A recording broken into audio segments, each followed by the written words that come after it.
tema donde lo dejamos hace un par de semanas.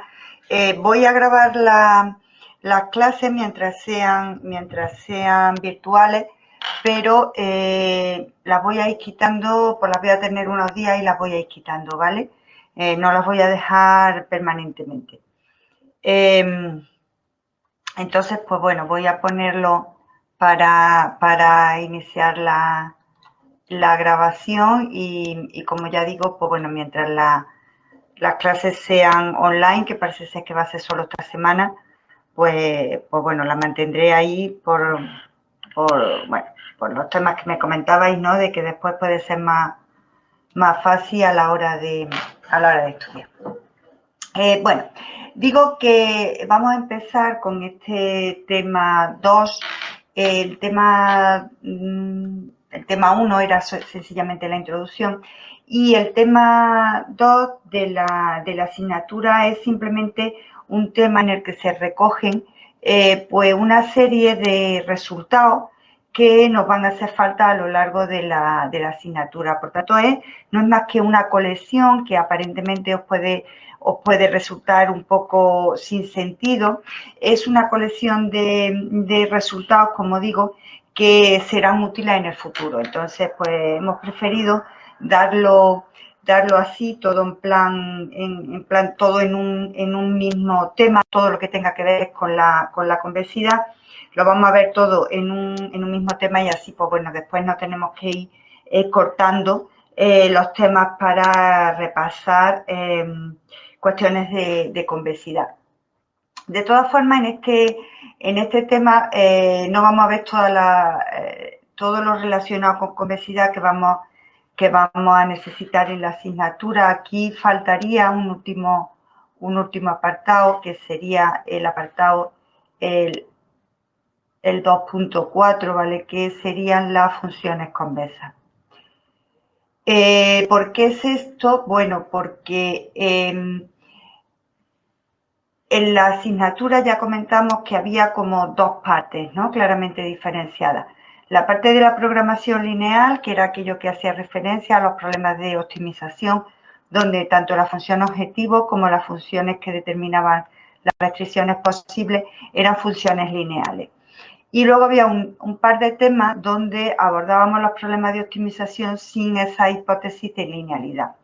Entonces, lo que hemos hecho va a ser en estos tres primeros apartados, vamos a ver, como digo, resultados relacionados con la convexidad que nos van a servir fundamentalmente para los temas de programación lineal, que serían pues el 3, el 4 y el 5. Y luego ya las funciones convexas pues tienen más importancia en lo que podríamos decir que sería la programación no lineal, que son el tema 6 y el tema 7. Entonces, para no ver ahora aquí resultados de funciones convexas, que pasados 3 meses ya no vamos a saber muy bien a qué viene, pues eso cuando lo necesitemos, pues lo daremos, ¿vale? Fundamentalmente lo vamos a ver, esto será para el tema 6 y el tema 7. Digo entonces que este tema que hemos llamado análisis convexo,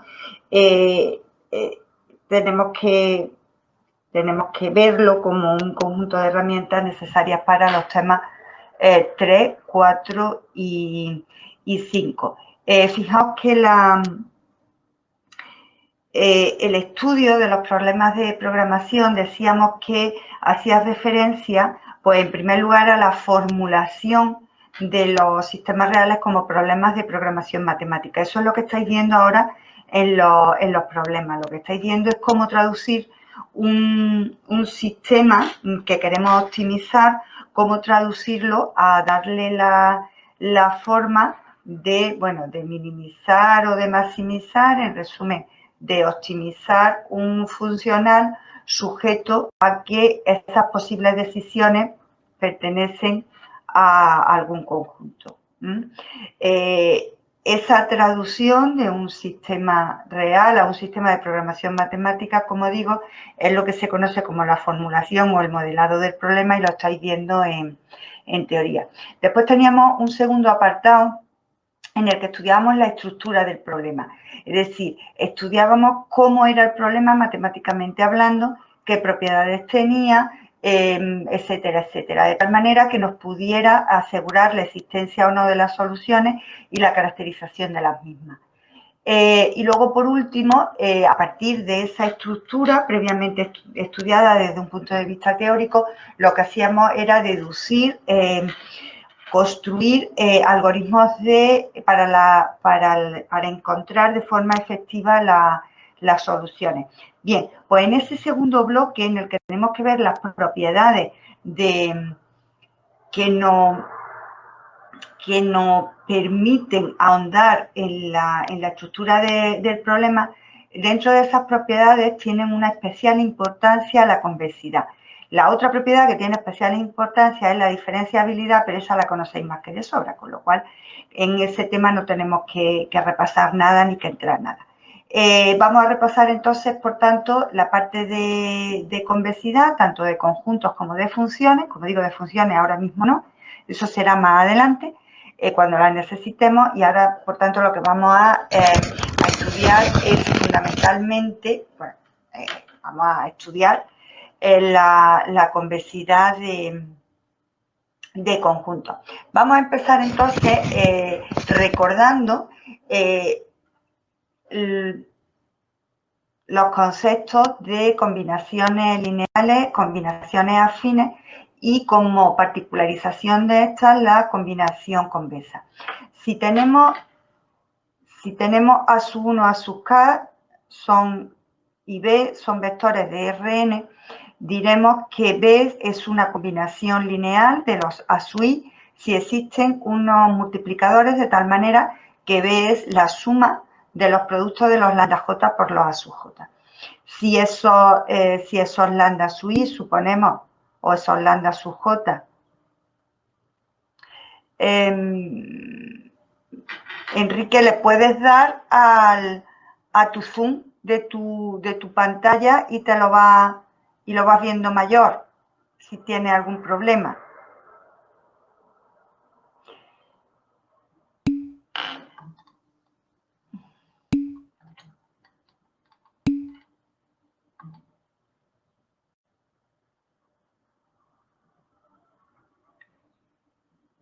Vale. Digo que si los lambda sub j son mayores o iguales que 0, entonces estamos hablando de una combinación lineal positiva. ¿Vale? Es decir, ¿ahora mismo la estáis viendo bien?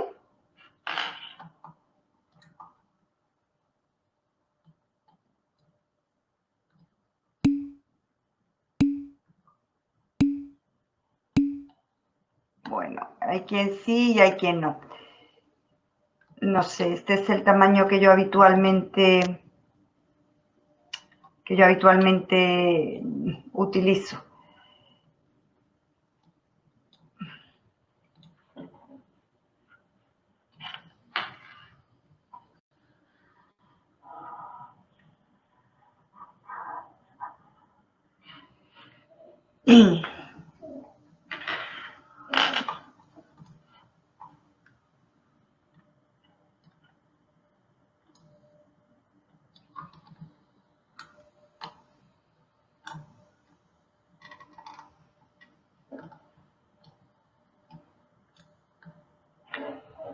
Bien, tenemos entonces, digo, lo que llamamos la combinación lineal, que en el caso de que los multiplicadores sean positivos, pues hablamos de una combinación lineal positiva, una combinación afín, si la suma de los multiplicadores vale 1, y una combinación convexa es cuando los multiplicadores son positivos y además suman 1. Si son estrictamente positivos, pues entonces hablamos de combinación convexa estricta. Por hacer un dibujito, por mantenerlo en mente, bueno, pues si vosotros tenéis dos vectores, lógicamente la combinación lineal, si los vectores son en R2, que es donde podemos pintar, pues la combinación lineal sería todo R2, la combinación lineal estricta pues sería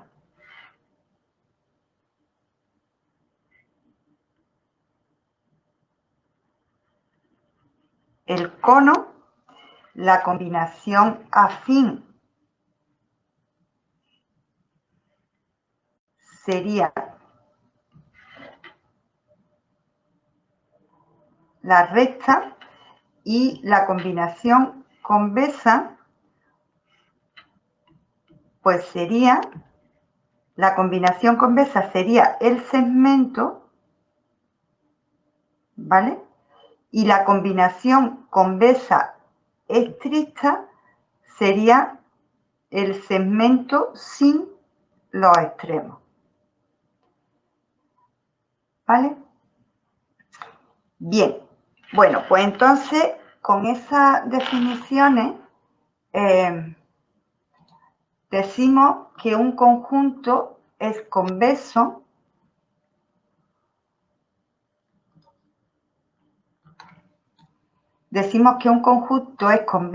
cuando para cuales el segundo dibujo era la combinación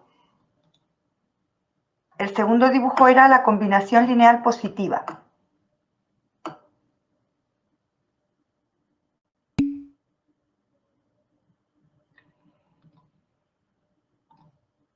Diremos que un conjunto es convexo cuando para cualesquiera dos puntos la combinación convexa sigue estando dentro del conjunto, ¿vale? Es decir, la combinación clarísimamente, bueno, pues ejemplo más o menos así tonto, pues sería este conjunto sería convexo, ¿vale? Frente a este conjunto que clarísimamente no es convexo. ¿Por qué? Pues porque si tú coges un punto que esté aquí y un punto que esté aquí, está claro que esto no está todo dentro del conjunto. Si tú tomas este conjunto, ese conjunto sería convexo, pero si tú tomas ese conjunto con otro punto exterior, ese ya no sería convexo. Bueno, pues porque claramente tenemos partes de este segmento que no están contenidos en el conjunto.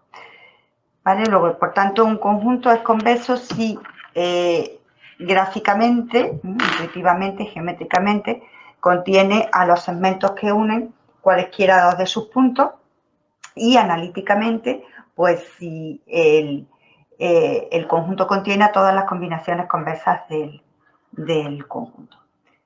¿Vale?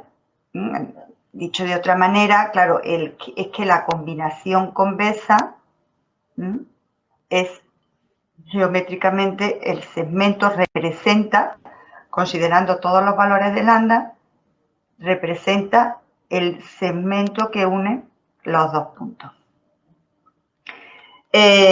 Bueno, ejemplos que podamos hacer de conjuntos convexos. Pues vamos a ver algunos ejemplitos, los vamos a demostrar desde el punto de vista analítico, que algunos conjuntos son convexos, y vamos a hacer estos ejemplos porque posteriormente en algún momento los vamos a necesitar y entonces pues os diré, ¿recordáis el ejemplo asociado a la definición 2? Bueno, pues ahí tenéis demostrado que este conjunto, el conjunto en el que esté considerando en ese momento que me interese, pues es convexo. Bueno, el primer ejemplo que podemos considerar se ajustaría al primer dibujito que he hecho, ¿vale? O sea, a este de aquí. Vamos a demostrar que este conjunto es convexo. Bueno, ese conjunto pues sería el conjunto de los puntos que están en el círculo de radio alfa, o en este caso raíz de alfa. Para probar que ese conjunto es convexo, bueno, pues consideramos un punto X.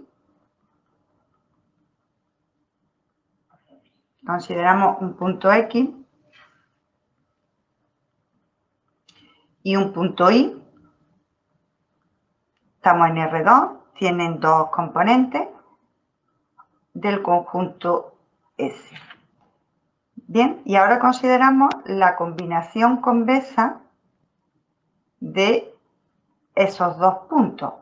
Es decir, esto será, cada z sub i será igual a lambda por x sub i más 1 menos lambda por i sub i con i sub i igual 1, 2. ¿Vale? Y ahora tomamos el parámetro lambda en 0, 1. Tendremos que demostrar que estos puntos, perdón, exactamente no. Tenemos que demostrar que Z pertenece al conjunto S. Para ello, pues entonces tendremos que ver que la suma del cuadrado de sus componentes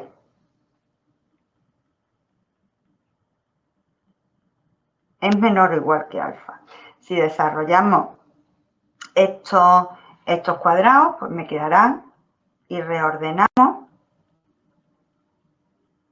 me quedará esto más 1 menos lambda al cuadrado por i sub 1 cuadrado más i sub 2 cuadrado más 2 lambda por 1 menos lambda por los dobles productos.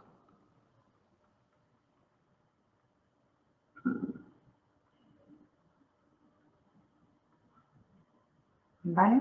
Bien, fijaos que esto sería menor o igual que lambda cuadrado por alfa, porque x1 cuadrado más x2 cuadrado es menor o igual que alfa por pertenecer a S, más 1 menos lambda al cuadrado por alfa, porque i1 cuadrado más i2 cuadrado es menor o igual que alfa, más,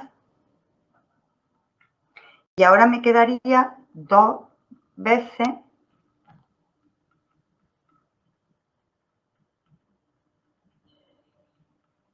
los dobles productos. ¿Vale?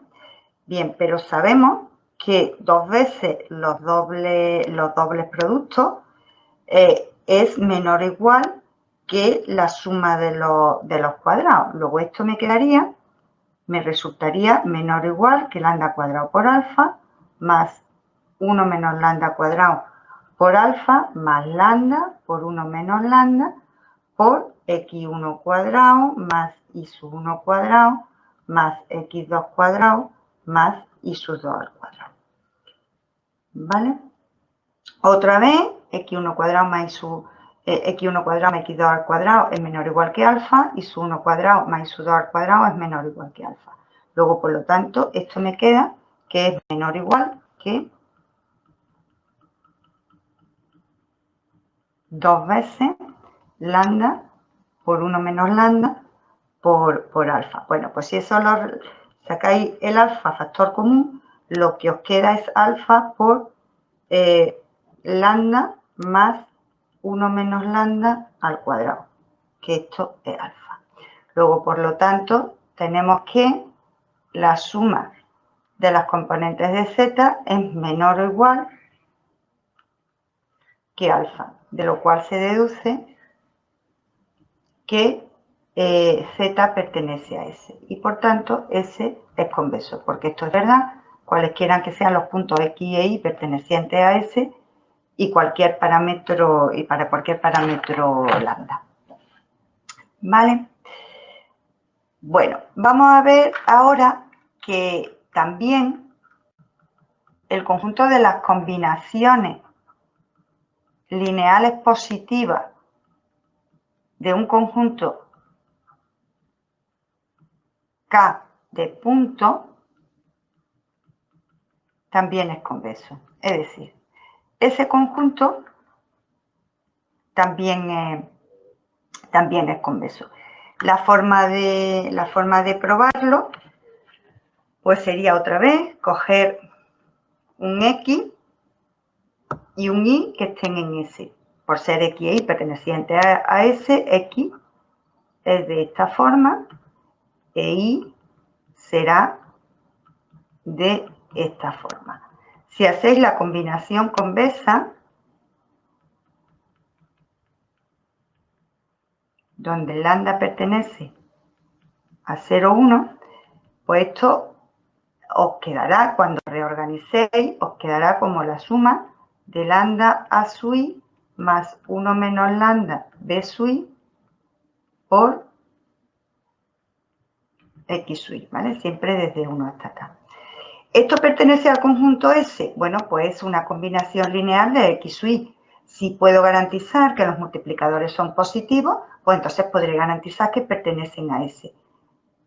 ¿Estos multiplicadores son positivos? Pues sí. ¿Por qué? Porque los A su Y lo son, los B su Y lo son, lambda lo es y 1 menos lambda lo es. Luego, por lo tanto, este punto pertenece a S, por tanto, es convexo.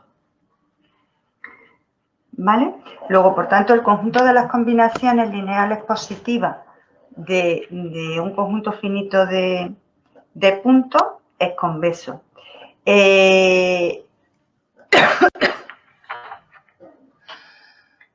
Os dejo como ejercicio que probéis vosotros que el conjunto de las combinaciones lineales afines de K puntos de Rn, todo esto estamos en Rn, también es convexo. Y esto os lo dejo que lo probéis como ejercicio. ¿Vale? Bien. Otro conjunto. Dime, Sara.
¿Vale?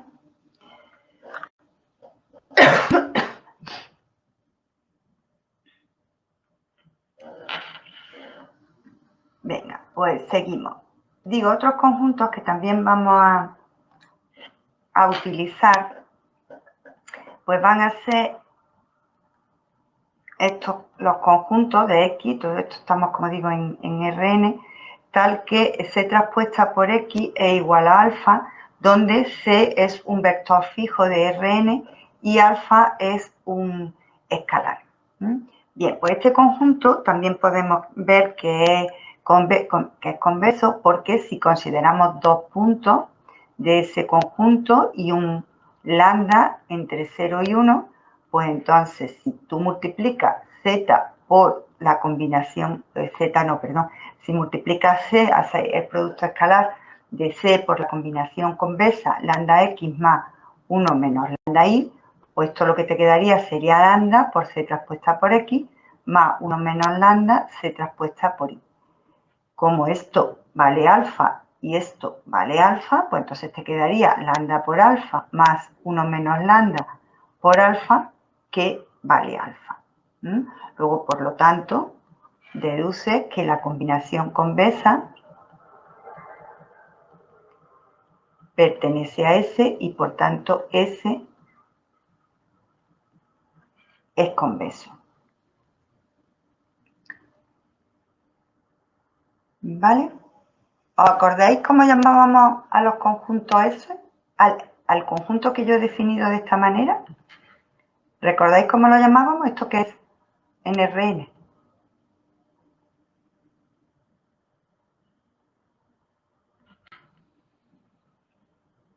¿No os acordáis? Bueno, yo os lo digo dentro de un ratito.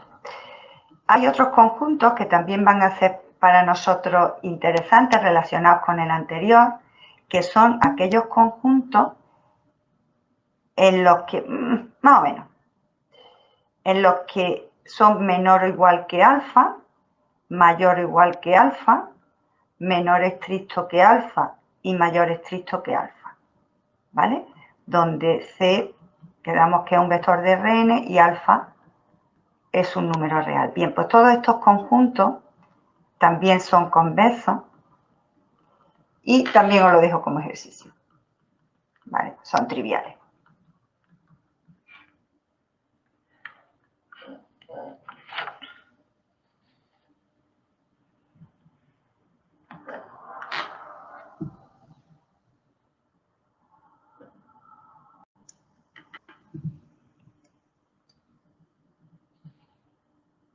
¿Vale? ¿Puedo pasar? Y seguimos dando definiciones. Venga, pues pasamos y vamos a seguir dando definiciones. Dentro de nuestros conjuntos convexos, ¿vale? Nos van a interesar ciertos puntos y ciertas direcciones de esos conjuntos.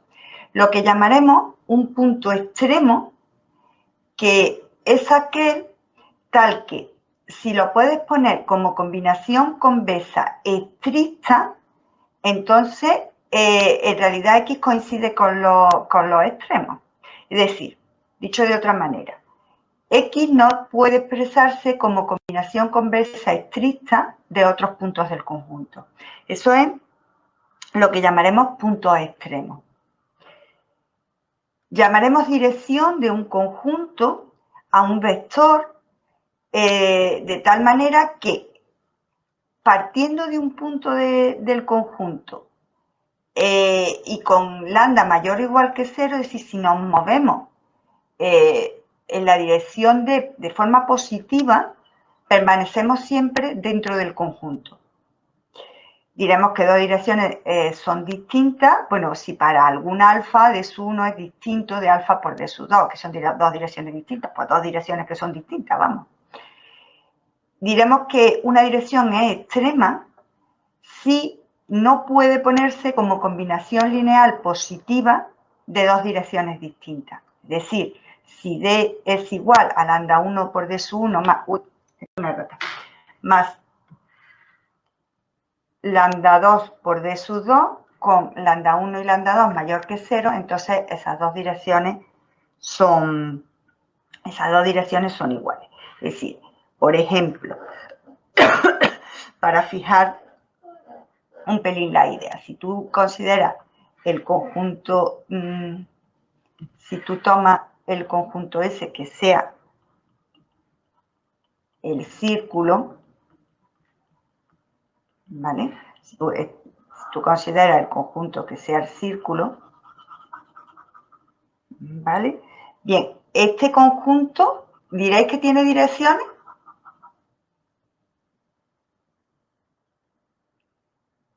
¿Existe alguna dirección de tal manera que si yo parto de un punto del conjunto y me muevo a lo largo de esa dirección, voy a permanecer siempre dentro del conjunto? Pues está claro que no.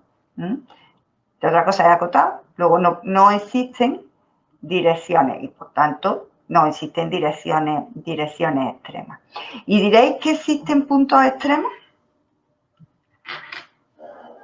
Fijaos, puntos extremos son aquellos que no pueden ponerse como combinación convexa de otros puntos del conjunto.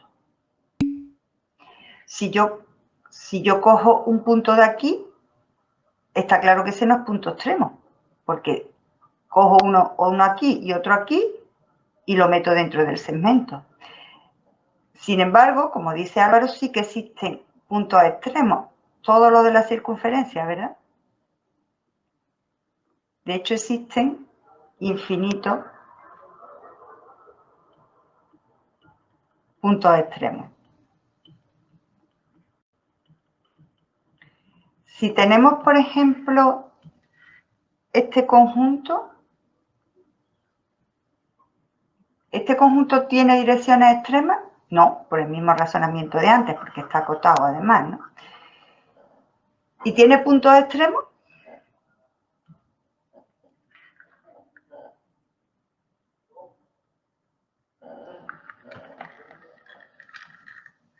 ¿Tiene puntos extremos? Exacto, lo que dice Antonio, las esquinas, bueno, los vértices, exacto. Estos son los puntos extremos, estos no se pueden poner como combinación convexa estricta de otros puntos, es decir, aquí no existen direcciones y tenemos un número finito de puntos extremos. Y si, por ejemplo, tenemos el conjunto S que sea el conjunto donde x2 mayor o igual que el valor absoluto de x1, vamos.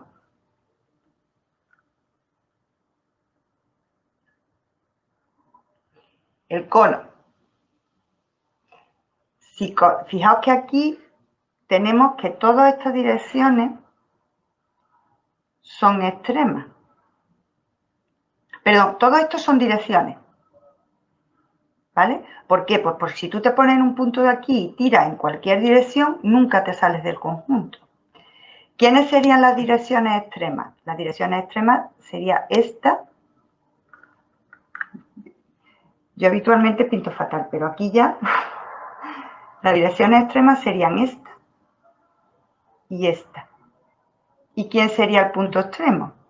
Aquí existe un único punto extremo, que sería ese.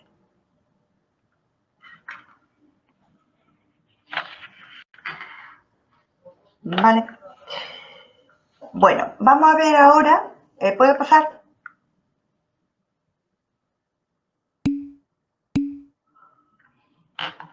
Vamos a ver ahora algo de álgebra de conjuntos convexos.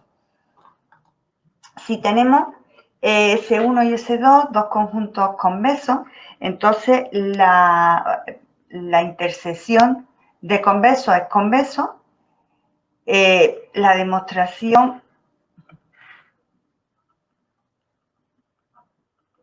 La demostración de uno es trivial, ¿vale? Y fijaos que en contra de la intersección, si tenemos dos conjuntos que sean convexos, sin embargo, la unión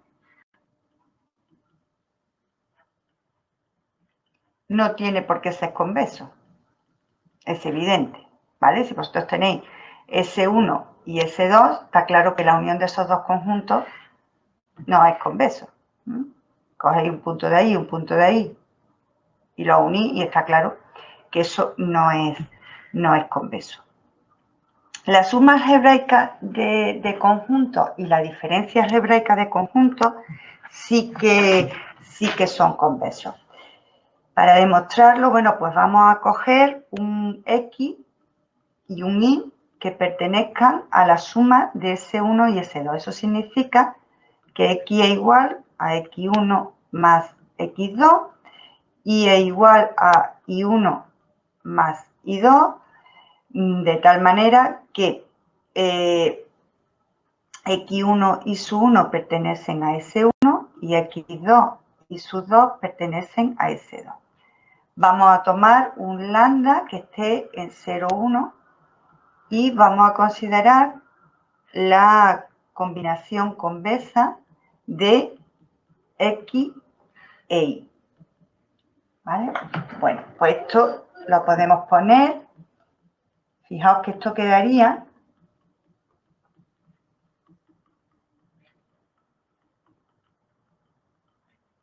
reordenando.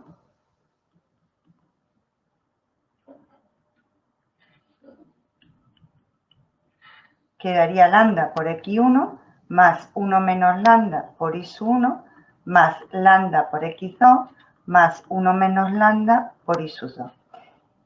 Esto de aquí pertenece a S1 porque S1 es convexo. Y esto de aquí pertenece a S2 porque S2 es convexo.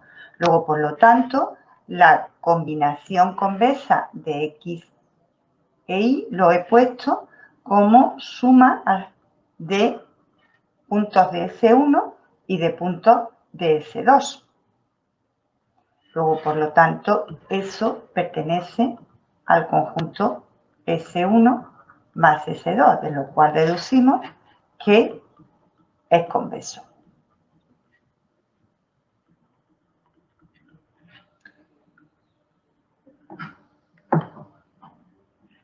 ¿Vale? Bueno, el 3 es similar y os lo dejo como ejercicio.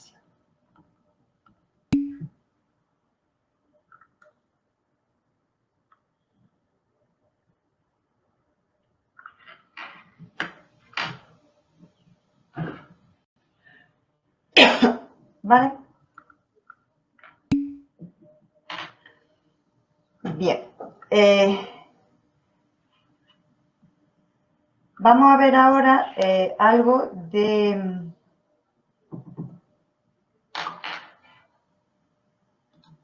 topología de conjuntos convexos. Para nosotros lo interesante va a ser el corolario 1, perdón,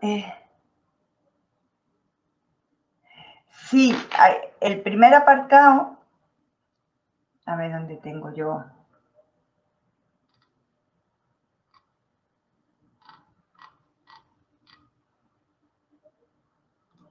El primer apartado lo que afirma es que la intersección de conjuntos convexos es convexo, ¿vale? Y la demostración es trivial, lo hacéis como ejercicio porque es trivial. Y lo que yo había añadido era que, evidentemente, la unión no era convexo, ¿vale?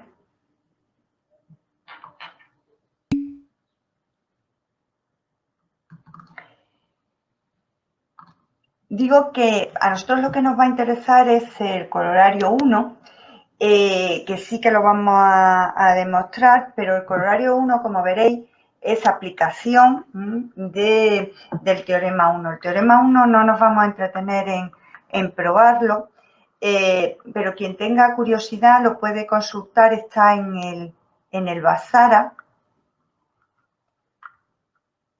Hay dos libros de Vasara en la bibliografía que vamos a utilizar bastante. Uno de programación no lineal y otro de programación no lineal. El de programación lineal está en español y además lo tenéis en recurso en línea, pero este teorema no está en el de programación no lineal. ¿Vale? Concretamente en la página 39, por quien tenga curiosidad de ver cómo se demuestra. Fijaos un poco gráficamente, lo que viene a decir es que si nosotros tenemos un conjunto convexo en Rn con interior no vacío, pues si tú coges un punto que, bueno, aquí lo he puesto cerrado, ¿vale? Pero me da igual, si queréis lo podéis poner abierto. No, este me ha salido un poco abierto, demasiado abierto. ¿Vale? Bueno, si tenéis un conjunto, si cogéis un punto x2 que esté en el interior y cogéis un punto x1 que esté como muy lejos, incluso en la clausura. Voy a utilizar la nomenclatura CLDS como la clausura, ¿vale? Vosotros utilizáis normalmente esto, pero bueno, yo voy a utilizar la clausura como CL. Bueno, pues si consideráis un punto que esté en el interior y un punto que esté en la clausura, entonces toda la combinación convexa estricta pertenece al interior del conjunto. Se os queda en el interior del conjunto. Eso sería un poco intuitivamente lo que dice el teorema 1 y a partir de ese teorema pues vamos a demostrar el corolario 1. El corolario 1 dice que el primer apartado dice que el interior de un conjunto convexo es convexo. Bien, y para demostrarlo pues vamos a tomar dos puntos del interior del conjunto y vamos a tomar lambda en 0,1. Fijaos, si lambda vale 0 o lambda vale 1, entonces la combinación convexa coincide con los extremos, con x1 o x2.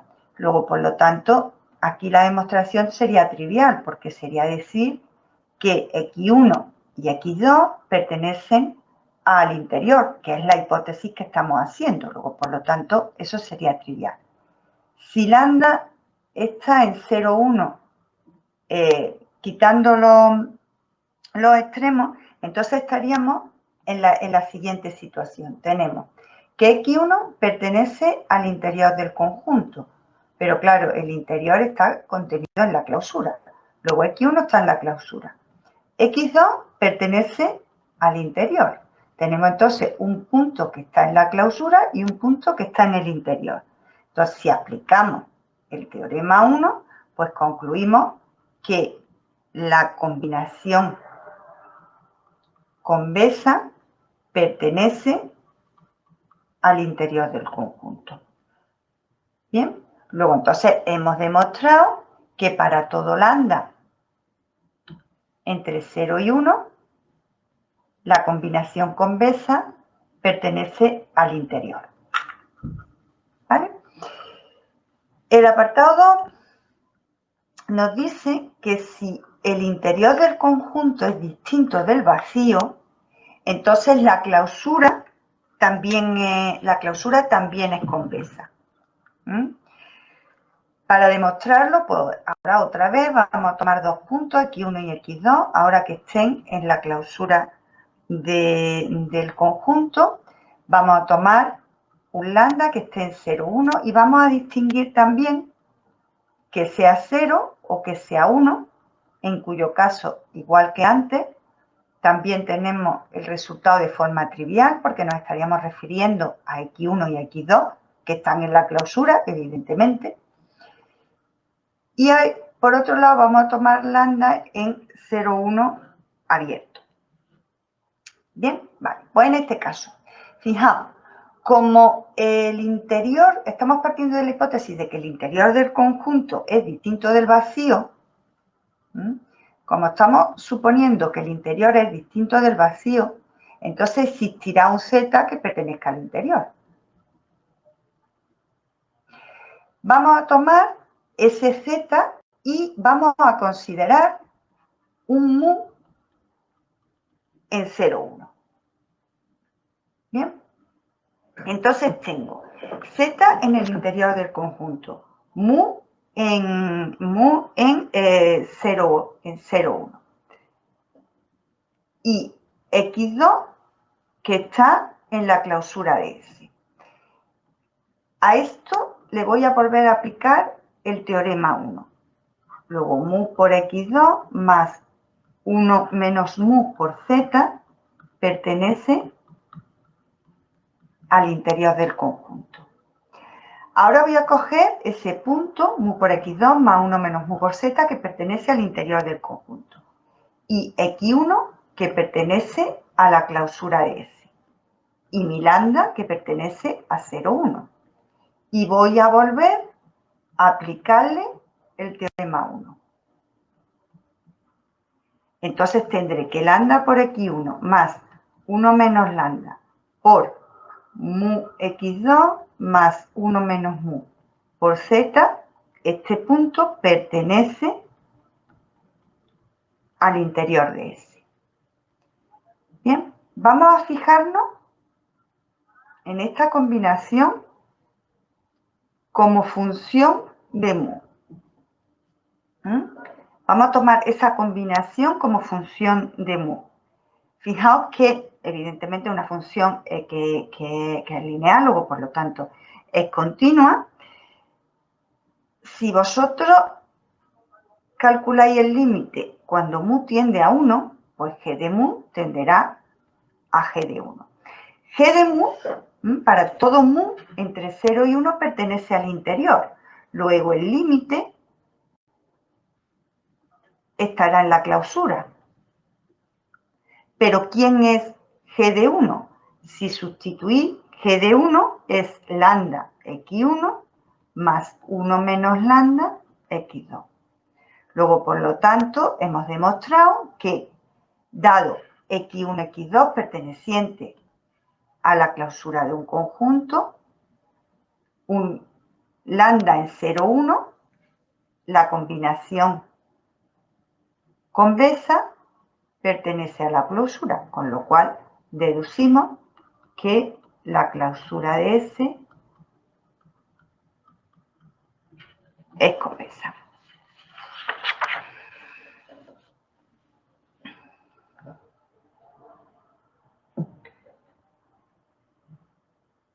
¿De acuerdo?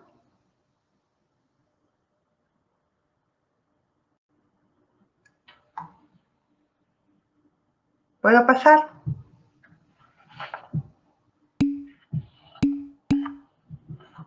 Menos mal que tengo aquí a Lorena, que es la que me va dando autorización para pasar, ¿eh? Bueno, y a los demás. Vamos a probar el último apartado. El último apartado, el apartado 3, me dice que bajo la hipótesis también de que el interior es distinto del vacío, entonces se da que la clausura del interior es la clausura y que el interior de la clausura es el interior. Vamos a probarlo por separado. Vamos a empezar primero probando que la clausura del interior coincide con la clausura de S. Bien, para probarlo lo vamos a hacer por doble inclusión. Fijaos que está claro que como el interior está contenido en S, la clausura del interior está contenido en la clausura del S. Y ahora queremos probar la inclusión contraria. Para probar la inclusión contraria, pues vamos a coger un punto X de la clausura del conjunto y queremos demostrar que ese X pertenece a la clausura del interior. ¿Vale? Bien, entonces, tomamos X perteneciente a la clausura. Vamos a tomar un Y perteneciente al interior, que existe porque el interior es distinto del vacío. Y ahora vamos a aplicar otra vez el teorema 1. Tenemos un punto de la clausura y un punto del interior. Lambda por X más 1 menos lambda por Y pertenece al interior del conjunto para todo lambda que esté en 0, 1. Y vamos a volver a aplicar el mismo razonamiento de antes. Vamos a tomar ahora esto como función de lambda, que es continua y todo lo que tú quieras. Tenemos entonces que para todo lambda entre 0 y 1, g de lambda está en el interior. Si tomamos límite, cuando lambda tiende a 1, el límite pertenecerá a la clausura del interior. ¿Pero cuánto vale g de 1? Bueno, es que g de 1 vale x. Luego, por lo tanto, hemos demostrado lo que queríamos.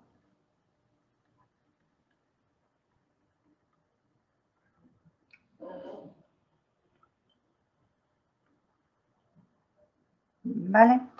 Y ahora pues vamos a demostrar que el interior de S coincide con el interior de la clausura de S. También tenemos una implicación que es inmediata y la otra, que es la que vamos a probar.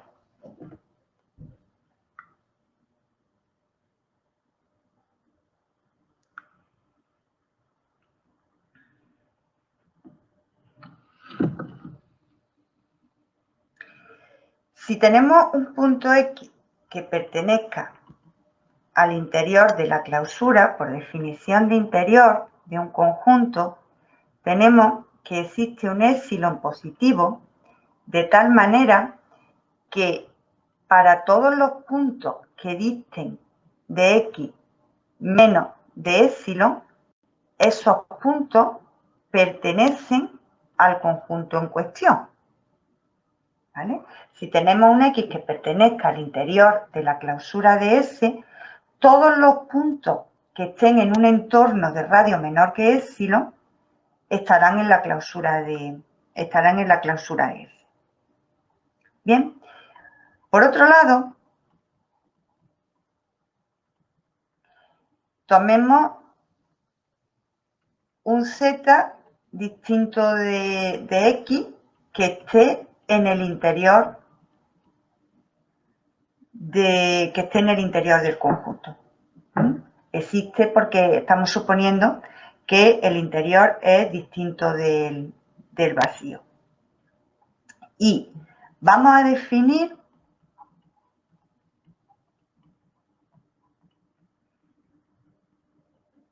que sea 1 más delta por X menos delta por Z, ¿vale? Esa combinación lineal de X y de Y la vamos a llamar, esa combinación lineal de X y de Z y la vamos a llamar, donde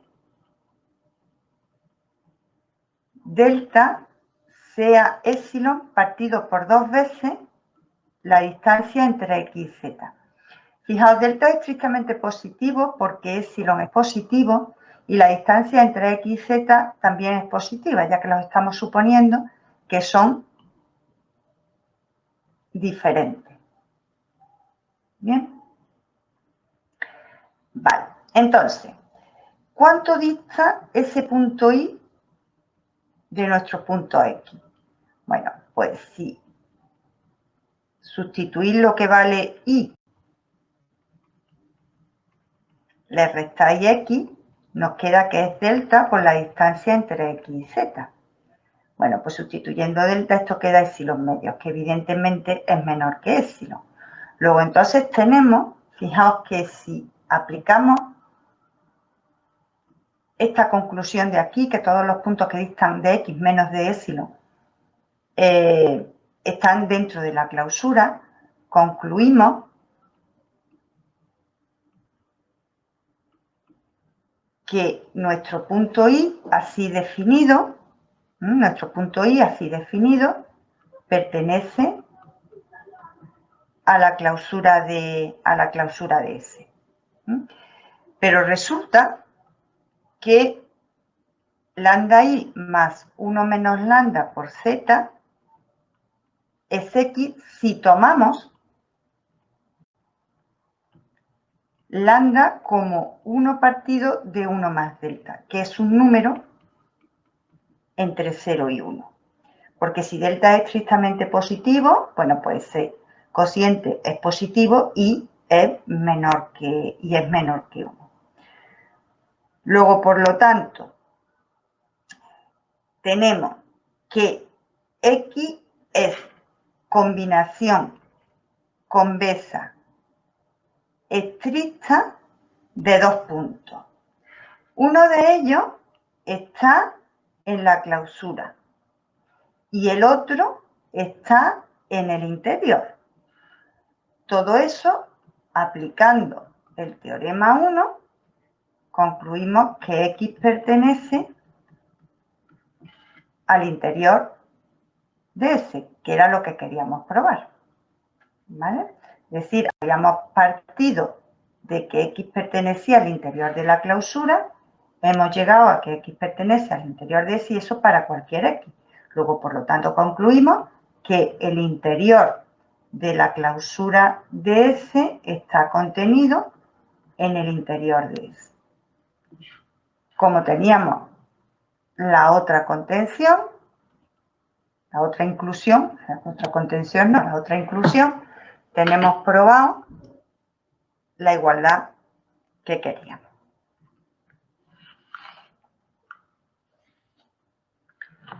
¿De acuerdo? ¿Vale? Venga, pues 5 minutitos para levantarnos de la silla, vamos, bebemos agua, nos damos una vueltecita por la habitación y volvemos dentro de 5 minutos. ¿Os parece?